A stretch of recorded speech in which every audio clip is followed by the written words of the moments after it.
Ibrox Stadium, the home of Glasgow Rangers Football Club. These days it is a state-of-the-art football ground, but it wasn't always the case, and it hides a history of accidents that has claimed the lives of 93 people over the years.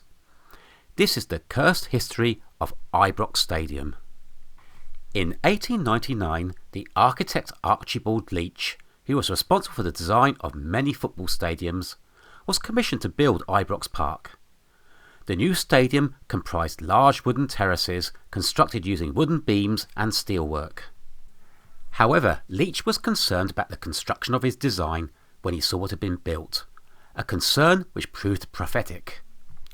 In 1902, during an international match between Scotland and England, the West Tribune stand collapsed and spectators plunged 40 feet through the broken boards.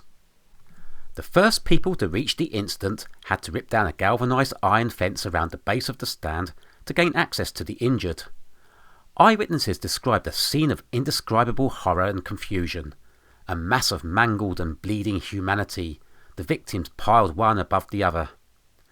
Incredibly, the match continued whilst the tragedy unfolded, as match officials feared that abandoning the match could hinder the rescue attempts if supporters began exiting the stadium en masse. 25 people were killed and 517 injured in the accident, the first major catastrophe of its type in sport.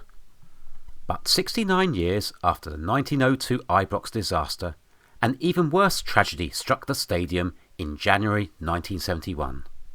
The Old Firm match between Rangers and Celtic is one of the fiercest rivalries in world football. In 1971, the Old Firm match at Ibrox was full to capacity, with more than 80,000 fans in attendance. In the 90th minute, Celtic scored to make it 1-0.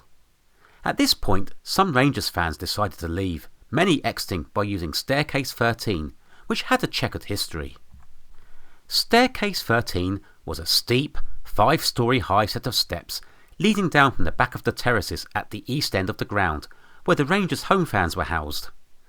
There had already been incidents at these sets of steps. In 1961, 2 people were killed in a crush on the stairway, and more incidents happened in 1967 when 8 spectators were injured, and in 1969 when a further 26 people were injured. But no real improvements were made to the staircase following these incidents. As Rangers fans left by Staircase 13, Rangers scored an unlikely equaliser deep into injury time. Some eyewitness accounts describe how some fans tried to turn around and get back up the staircase, although this is disputed in the official inquiry that followed.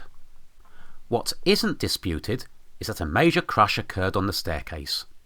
Survivors tell stories of being swept down the stairs, with bodies piling up on top of each other, the pressure crushing their lungs as they stepped on fallen victims. The railings on the steps, which normally look so solid, were twisted like pipe cleaners. In the aftermath of the accident, the extent of the death toll became apparent.